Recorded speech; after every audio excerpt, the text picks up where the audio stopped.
Armaduras. Convidei-a para almoçar num restaurante em frente ao mar. Era um dia especial e eu queria que nosso almoço estivesse à altura. Quando entramos no restaurante, faltavam alguns minutos para o meio-dia e poucas pessoas estavam almoçando naquele horário. O maître nos recebeu e indicou uma mesa com excelente vista da praia. Um garçom trouxe os cardápios e o antepasto. Pedi água e 2 cálices de vinho branco, enquanto escolhíamos no menu. Quando o vinho chegou, brindamos a nossa viagem. Fico impressionado com a forma como você encara a vida. Estou aprendendo mais hoje que nos últimos 10 anos, comentei. É simples, basta ver cada situação por mais de uma perspectiva. É só uma questão de treino. Peguei uma margarida do arranjo de flores que enfeitava a nossa mesa. Quero lhe oferecer essa flor como agradecimento pelo maravilhoso dia que você está me proporcionando. Obrigada. Ela ficou algum tempo olhando para o presente. Esta flor, por exemplo, você estudou botânica, não é? Não entendi a súbita mudança de assunto. Botânica? Estudei no colégio, mas faz muito tempo. Não me lembro mais de nada.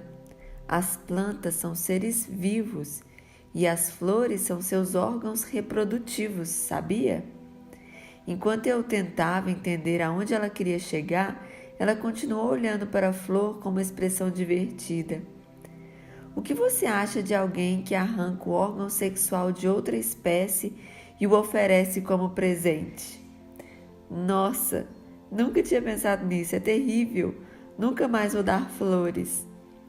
Olhei para o enfeite de flores sobre a mesa e imaginei uma noiva carregando um buquê de órgãos genitais. Não pude deixar de rir do absurdo. A bruxa pegou um pedaço de pão e começou a passar manteiga nele. Não quis estragar o seu presente, apenas treinar um pouco mais, ver o mundo por outro ângulo. Ela colocou um pouco de sal sobre a manteiga. Quanto a nunca mais dar flores, é um exagero da sua parte. Elas são maravilhosas e alegram nossas vidas. Adoramos receber flores. Para resolver o problema, basta presentear com flores plantadas. E todos ficaram felizes, inclusive a planta. Você adora me solapar, não é? Solapar, interessante. De onde você tirou isso?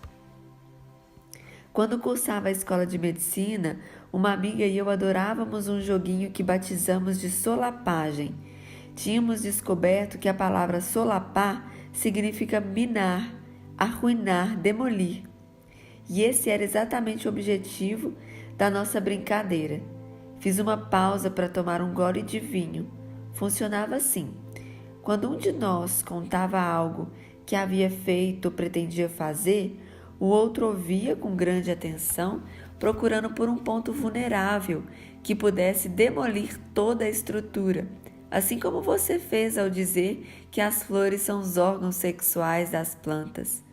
Quando achávamos o ponto, disparávamos a observação demolidora. Sempre que isso acontecia, ríamos muito e comemorávamos a solapagem. Acho que nosso prazer era comparável aos das crianças que fazem castelos de areia e depois esperam ansiosamente a maré subir e desmanchá-los. Ela ofereceu-me um pedacinho de pão com manteiga que havia preparado. Aceitei a gentileza. Eu estava com saudade da brincadeira de solapagem e hoje descobri a mestra suprema desse jogo. Demolir nossos castelos mentais permite-nos evoluir, pois quando um é derrubado, podemos construir outro, melhor com a experiência adquirida. É verdade. Tive um professor que certa vez me disse que só estávamos prontos para fazer algo no momento em que terminamos de fazê-lo, pois é apenas nessa hora que conhecemos todas as dificuldades. Ela começou a preparar outro pedaço de pão. Por isso é impressionante construirmos e demolirmos nossos castelos. Precisamos abandonar nossas certezas para podermos crescer. O problema é que achamos as mudanças assustadoras. Sair da rotina nos deixa expostos e vulneráveis. De repente, ela parou o que estava fazendo e olhou para dentro do restaurante. Veja, lá está uma amiga que vive enfrentando esse problema. Voltei-me rapidamente, mas não vi ninguém. Imaginei que a pessoa tivesse passado antes de eu me virar. Quem era? Não consegui ver. Não consegue ver porque não quer. Ela ainda continua lá, disse sorrindo. Tornei a olhar, mas havia nenhuma pessoa na direção apontada. Apenas algumas mesas vazias e um enorme aquário no fundo do restaurante. Concluí que ela estava me fazendo de bobo. Desculpe-me por ser um péssimo aluno, mas ainda não consegui ver sua amiga. Ela é invisível? Venha comigo, vou lhe mostrar. Ela se levantou, me pegou pela mão e me levou até o aquário. Veja, aí está ela, disse apontando para uma enorme lagosta que caminhava entre as pedras do fundo. Minha cara de interrogação deve ter sido tão expressiva que ela começou a explicar antes de qualquer outra manifestação da minha parte. A lagosta, diferentemente da maioria dos animais, possui esqueleto do lado de fora do corpo. Sua carapaça é uma armadura que a protege das agressões do mundo. Semelhante aos cavaleiros da Idade Média, dentro de sua armadura, ela é praticamente inexpugnável. Ela tocou de leve no vidro como se estivesse acariciando o animalzinho. Nós também desenvolvemos uma carapaça, como a da lagosta. Estabelecemos padrões e os utilizamos para nossa proteção. A diferença é que nossa armadura é feita de rotinas e preconceitos. Por exemplo, crenças do tipo devemos sempre seguir o grupo, quem não frequentou a escola não sabe nada, o trabalho tem de ser desagradável, pessoas separadas são infelizes, é melhor ser pobre com saúde do que o rico e doente, e assim por diante. Com esse último eu concordo. Com certeza é melhor ser pobre com saúde do que rico e doente. Acho melhor ser rica com saúde do que pobre e doente, retrucou séria. Levei quase 2 segundos para perceber o jogo de palavras. Quando entendi, desatei a rir. Você tem razão, é muito melhor. Esse é um exemplo típico de nossos padrões mentais. Parece que temos a obrigação de encontrar sempre um aspecto ruim para compensar algo que acreditamos ser bom. São distorções da nossa cultura. Só os sofredores estão no reino do céu. É o maior disparate que já ouvi. Deus não quer assistir ao nosso sofrimento. Ele quer que sejamos ricos, com saúde, belos, inteligentes, justos, felizes e tudo de maravilhoso que pudermos imaginar. Fica ao nosso critério estabelecermos nossos próprios limites. Ela tocou novamente no vidro do aquário. Somos iguais a essa lagosta. Criamos uma carapaça para nos proteger, mas ao mesmo tempo limitamos nosso espaço para crescer. Para crescermos é necessário aprender sempre novos números no trapézio, dar saltos mortais no escuro, criar brincadeiras. O mais triste é que muitas pessoas só descobrem isso quando chegam ao fim de suas vidas. E como se resolve isso? Da mesma forma que a lagosta faz. O que ela faz? Quando sente que a carapaça está muito apertada, ela simplesmente a abandona. Parece fácil para uma lagosta. Não é fácil não. Sabe por quê? Balancei a cabeça, revelando minha ignorância sobre o assunto. Primeiro, porque é bastante complicado sair da carapaça antiga. Depois, porque quando a lagosta abandona sua armadura, torna-se vulnerável e exposta. Qualquer peixinho pode mordiscá-la sem dificuldade. Imagine então como ela deve se sentir em relação aos grandes predadores. É um período de risco e angústia que dura algum tempo, até a superfície de seu corpo endurecer e formar uma nova proteção. Não sei se estou pronto a arriscar ser devorado como a nossa amiga aqui, confessei. O risco faz parte do processo de crescimento. Fiquei em silêncio, observando a lagosta. A bruxa virou-se para mim. Em seu caso, sua proteção está no fato de você acreditar que pode passar a vida contando histórias aprendidas pela experiência dos outros. Eu vim ajudá-lo porque está na hora de você se soltar e partir para suas próprias viagens.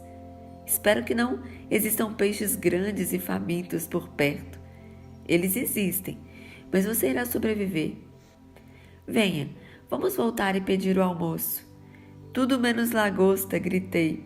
Ela riu, pegou carinhosamente minha mão e me conduziu de volta à nossa mesa. Neblina. Deixei-a escolher o prato principal do nosso almoço e ela pediu apenas uma salada. Tentei convencê-la a comer algo mais substancioso, mas ela se mostrou irredutível. Sinceramente, acho pouco comer apenas uma salada no almoço, insisti. Comer bem não significa comer muito. No antigo papiro egípcio está escrito que nosso corpo só necessita de metade do que ingerimos para viver. A outra metade serve para sustentar os médicos, disse-me provocando. Franzi as sobrancelhas, mas não retruquei. Considerando tudo o que comemos sem necessidade, ela tinha toda a razão. O exagero é uma das principais características de nossa época. Estamos gerando muito calor e pouca luz, declarou. Muito calor e pouca luz? Como assim? Como lâmpadas ineficientes. Por causa dos exageros, estamos consumindo muita energia e produzindo poucos resultados. Gostaria de ouvir mais sobre essa sua teoria. Não é teoria, é um fato. Somos tentados a acreditar que se um pouco é bom, muito será ainda melhor. Daí não importa mais a qualidade, apenas a quantidade.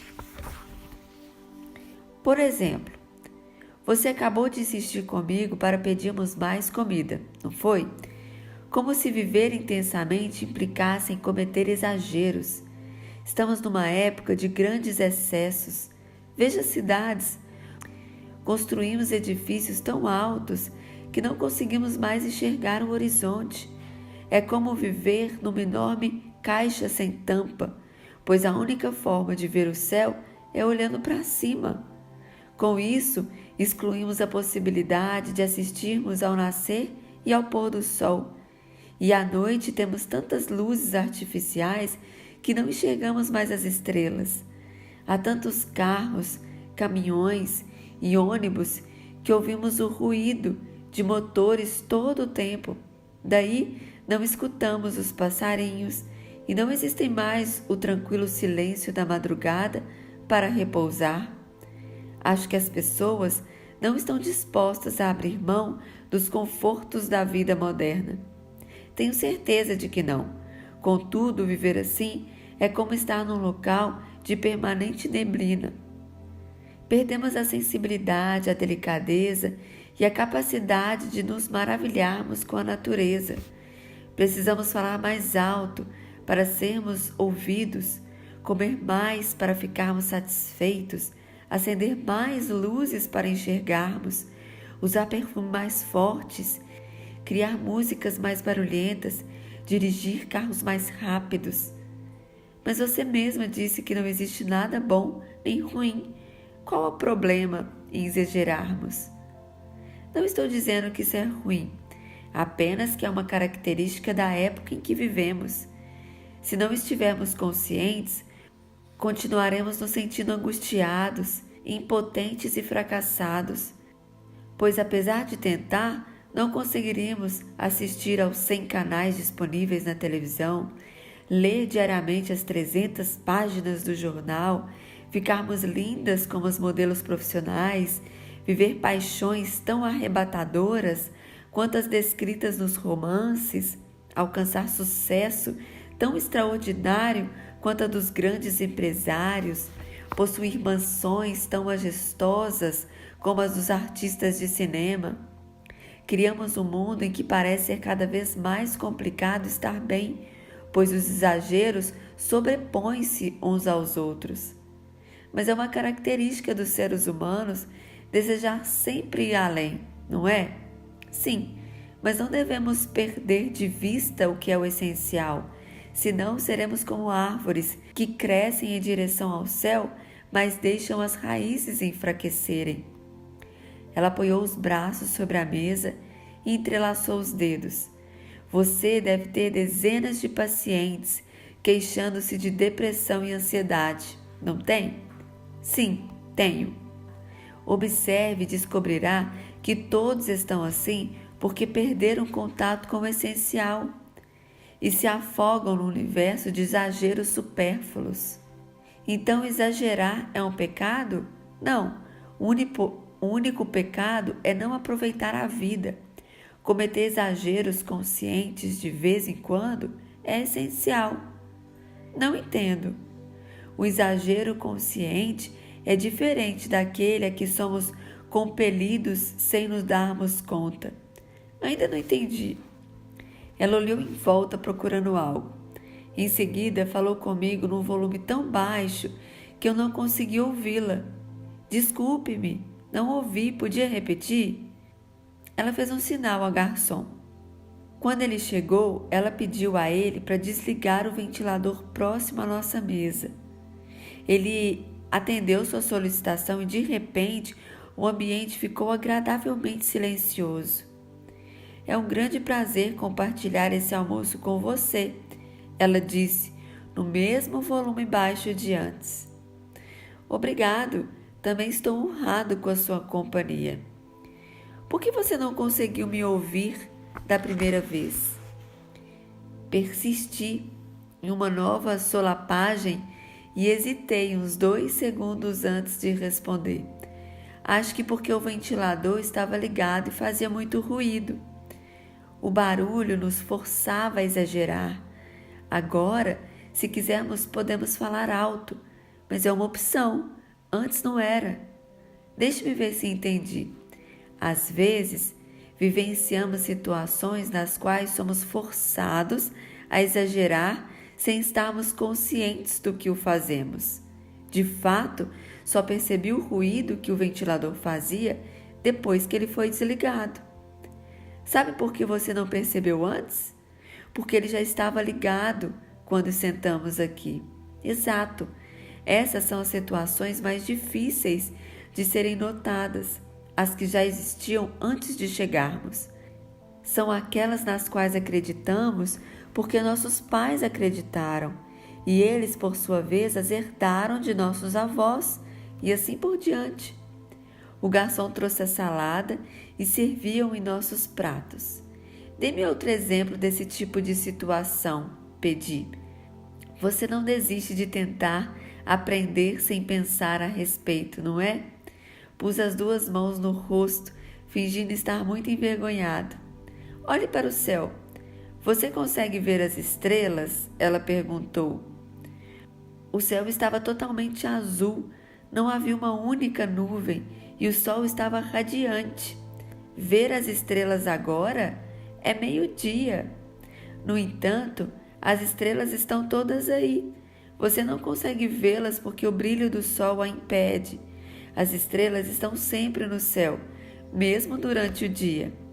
Pense um pouco sobre isso e obterá as respostas sobre os excessos que cometemos sem nos darmos conta. Prometo que farei isso, mas antes vamos comer nossa salada. Estou morrendo de fome. Bon appétit, ela disse. Bon appétit, retribuí. No próximo vídeo, entraremos no capítulo Natureza.